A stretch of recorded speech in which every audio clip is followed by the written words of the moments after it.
Chef de l'État, a priori donc. Tout à fait. La difficulté qu'a Emmanuel Macron, c'est de préparer les deux événements qui sont clés jusqu'à présent. Donc, les Jeux Olympiques, effectivement, qu'il est en train de faire avec le gouvernement démissionnaire. Et le deuxième point, c'est la rentrée scolaire aussi, qui va être un événement très important et notamment attendu par les familles. Et donc, effectivement, la rentrée sociale. Et avec la rentrée sociale, effectivement, et la rentrée politique. Donc, il pourrait effectivement laisser Gabriel Attal un peu plus longtemps, je rejoins ce qui a été dit, un peu plus longtemps que prévu, justement, pour pouvoir gérer ces deux événements. Mais ensuite, après, la question que va se poser Emmanuel Macron, c'est la suite. Quelle suite donner après le vote des élections législatives? Il a, pour nous, une possibilité, et c'est celle, je pense, à laquelle il travaille, c'est de nommer ce qu'on avait appelé une sorte de gouvernement technique avec un profil issu de la société civile, un haut fonctionnaire, par exemple un directeur de... un nouveau Jean Castex, quoi. Voilà, oui, un nouveau Jean Castex. Changer pour ne rien changer, quoi.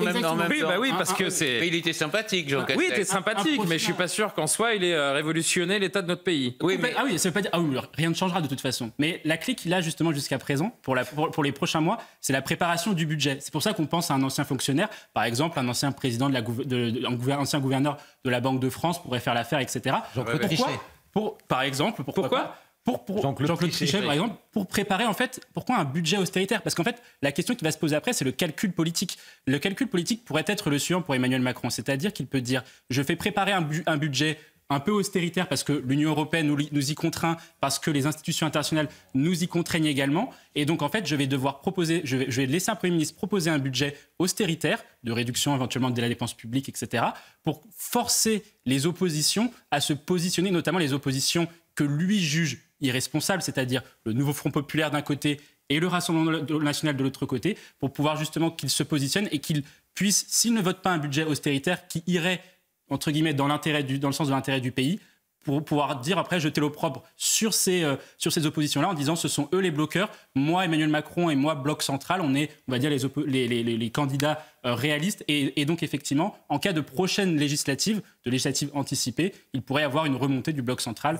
avec cette tactique-là. Raphaël Steinville, il y a... Au niveau de l'extrême gauche sur cette question-là, c'est-à-dire qu'il y avait un climat jusqu'à présent de volonté de prise. Il marche main dans la main d'ailleurs parce que vous utilisez ce terme, je ne sais pas si c'est à dessein ou pas, et on parle d'ultra-gauche et vous me parlez d'extrême gauche. Il y a deux sujets effectivement. Il y a effectivement l'extrême gauche qui est donc la vision politique, qui porte une représentation politique, qui présente des candidats, des députés. Il y en a certains qui sont dans le Nouveau Front Populaire actuellement et qui ont des liens manifestes, évidents avec justement les mouvances d'ultra-gauche. Et il faut quand même rappeler que l'ultra-gauche et l'extrême-gauche... On pense à Raphaël Arnaud notamment, bien sûr. On pense à Raphaël Arnaud. L'ultra-gauche et l'extrême-gauche, main dans la main, ont dit depuis longtemps, déjà depuis janvier dernier, qu'il faut prendre en otage les Jeux Olympiques pour pouvoir imposer un rapport de force au président de la République, imposer un rapport de force à la classe politique pour faire prévaloir des intérêts qui sont des intérêts sectoriels. Ensuite, après, le deuxième point qu'il faut rappeler sur l'ultra-gauche, c'est que l'ultra-gauche, je suis d'accord avec ce qui vient d'être dit, ça fait des décennies que l'ultra-gauche prospère dans ce pays. Je rappelle quand même qu'il y a plus d'un siècle, l'ultra-gauche a tué même, a assassiné un président de la République. Je pense à l'assassinat de Sadi Carnot en 1894, qui avait été assassiné par un militant anarchiste. Donc l'ultra-gauche, ça fait des décennies que ces gens-là prospèrent dans notre pays. Il faut les qualifier comme tels, c'est-à-dire des acteurs terroristes. Pourquoi ? Parce qu'en fait, vous pourrez ensuite après mettre en œuvre tous les moyens de l'État pour pouvoir les mettre hors d'état de nuire, et notamment les moyens du parquet antiterroriste qui justement va permettre d'avoir des moyens supplémentaires en termes d'effectifs et en termes humains pour pouvoir réduire notamment les délais de traitement de ces associations, parce que lorsqu'elles sont jugées, ça met des mois et des mois pour pouvoir avoir un jugement. Or, si vous augmentez la durée de la prise en charge de ces personnes-là, vous allez pouvoir y répondre véritablement de manière plus radicale, et surtout, il faut les mettre hors d'état de nuire. En fait, on vit dans une époque où, au nom d'une cause qu'ils estiment juste ou supérieure, ils peuvent tout faire, tout casser, parfois s'en prendre aux policiers. Arnaud Klarsfeld l'a rappelé, et le sentiment aussi, alors ça, je peux pas le... Sexuel, voilà ce que je veux dire. C'est une polémique montée par le RN, pour revenir sur les propos de David Béliard. Non, mais effectivement, il faut pointer la contradiction qu'il y a dans ces propos-là. Parce qu'effectivement, sur le plan artistique, la cérémonie, nous, on la trouve plutôt bien réussie et surtout très, très, très, très belle.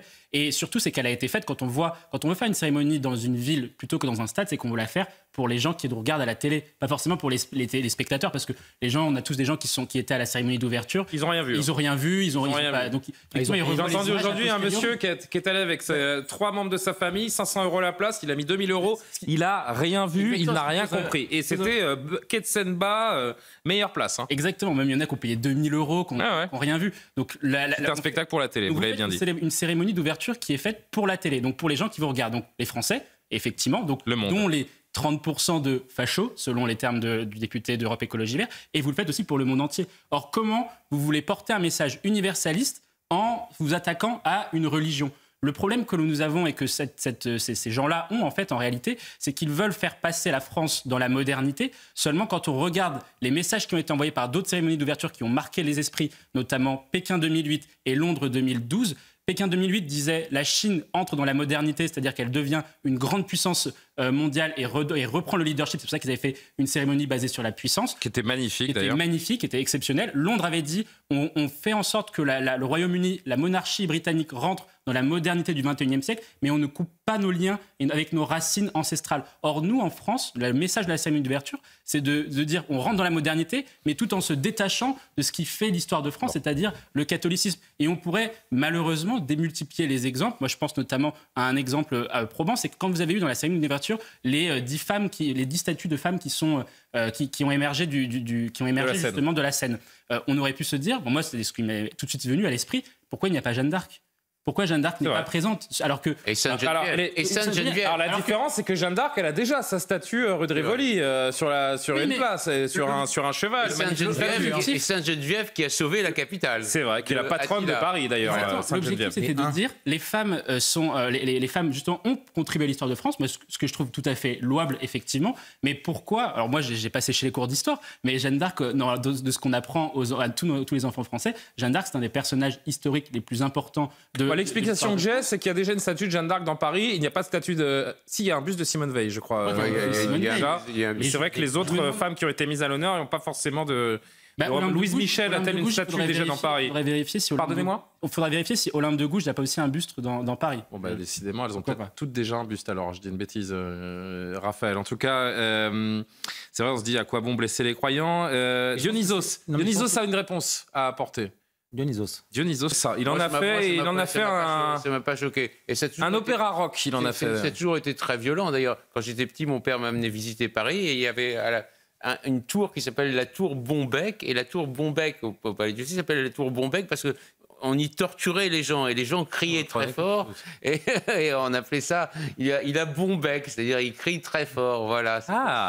D'accord, on s'endormira moins bête grâce à vous ce soir. Elle existe encore, c'est la tour au Palais de Justice, l'ancien Palais de Justice sur l'île de la Cité. D'accord. Quelques mots pour revenir sur Jean-Luc Mélenchon, sur le sujet que vous portiez. Et justement, je pense que Jean-Luc Mélenchon, ce qu'il joue, lui, c'est la présidentielle. Donc en fait, il a deux points qu'il joue sur son commentaire. Le premier élément, c'est qu'effectivement, il se place dans une logique justement de défenseur des personnes, sans critiquer le droit de blasphème, mais de défenseur justement des personnes religieuses pour pouvoir justement, parce qu'il a cette idée que l'électorat musulman serait aussi favorable à ces propos-là. Mais surtout, je pense que le deuxième point qu'il joue, qui est plus intéressant à mon sens, c'est qu'en fait, il cherche à se présidentialiser vis-à-vis des autres personnes de gauche. Parce que ce qui est quand même assez frappant, quand on regarde toutes les réactions à gauche, notamment, que ce soit Europe Écologie Les Verts, Parti communiste, Parti socialiste, on entendra Sandrine Rousseau. On reviendra sur Sandrine Rousseau. C'est qu'en fait, ils disent tous la même chose. En gros, on a mis en PLS les fachos. Enfin, ils étaient très satisfaits de cette cérémonie. Et donc, effectivement, ils étaient satisfaits de ce qui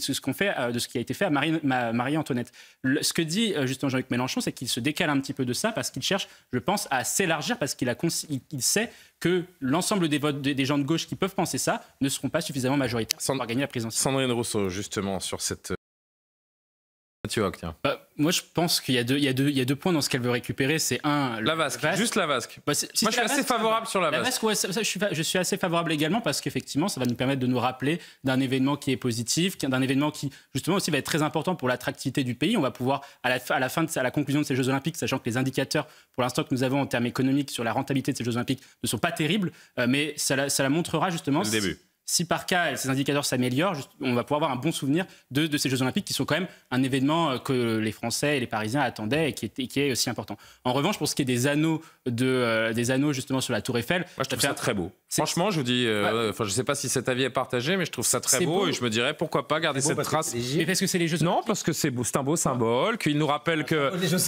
Oui, mais il nous rappelle que les Jeux Olympiques sont passés par Paris en 2024 et c'est à la fois esthétique et symbolique. Oui, mais c'est un peu comme si vous gardiez... Ça m'empêchera pas de dormir qu'il soit retiré non plus, hein, mais je vous dis juste que ça me dérangerait pas qu'il reste. C'est un peu comme si vous gardiez les décorations de Noël en fait après Noël. C'est assez... Non mais encore une fois, on va répéter ce qui est dit depuis 24 heures. Enfin, depuis qu'Anne Hidalgo a sorti cette idée, la Tour Eiffel, elle était censée être retirée aussi après l'exposition universelle de 1889. Vous aurez noté que dans ce que disait Thomas, c'est-à-dire que autant... Mathieu, pardon. Autant sur la vasque, je pense qu'un certain nombre de Français peuvent supporter l'idée que cela qu'arrive une fois par siècle dans votre pays, au lieu de profiter du moment, de communier, de vibrer, vous allez déverser votre haine, quoi.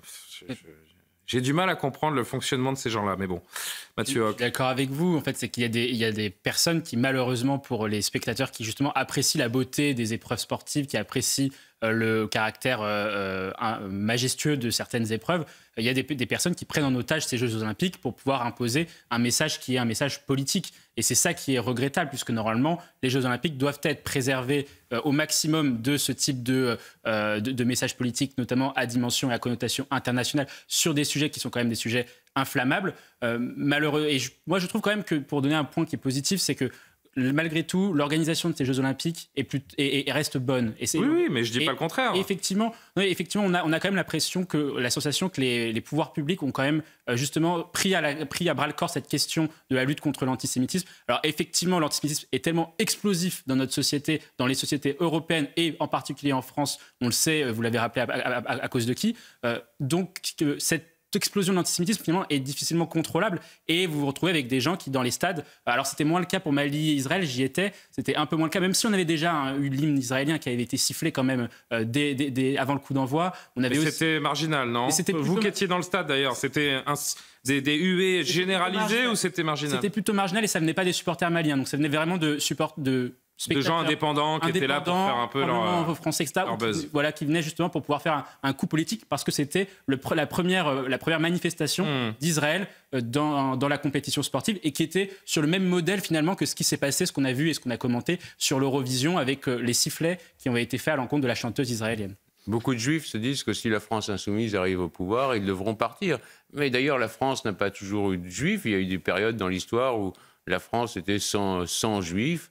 Et il y a beaucoup de Juifs qui partiront parce qu'ils deviendront nécessairement des maranes politiques, c'est-à-dire qu'ils devront dire « oui, c'est vrai, il y a un génocide à Gaza, oui, Israël est horrible ». On leur demandera, quand un parti un peu totalitaire arrive...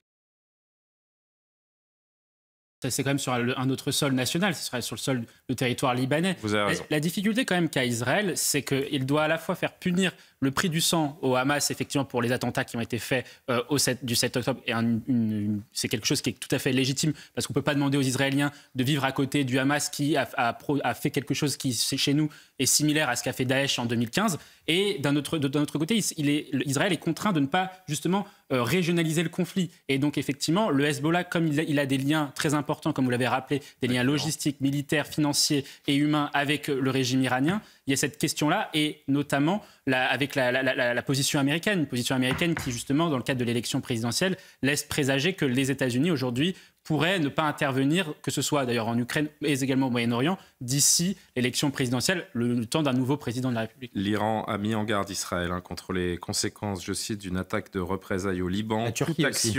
Alors je vais y venir, toute action peut conduire à l'aggravation de la guerre dans la région, a déclaré le porte-parole iranien du ministère des Affaires étrangères. Avant de parler de la Turquie et les propos de Recep Tayyip Erdogan, effectivement, Raphaël, je voudrais juste que vous notiez que selon un sondage, 62% des Israéliens juifs seraient favorables à une telle opération, donc une opération d'envergure pour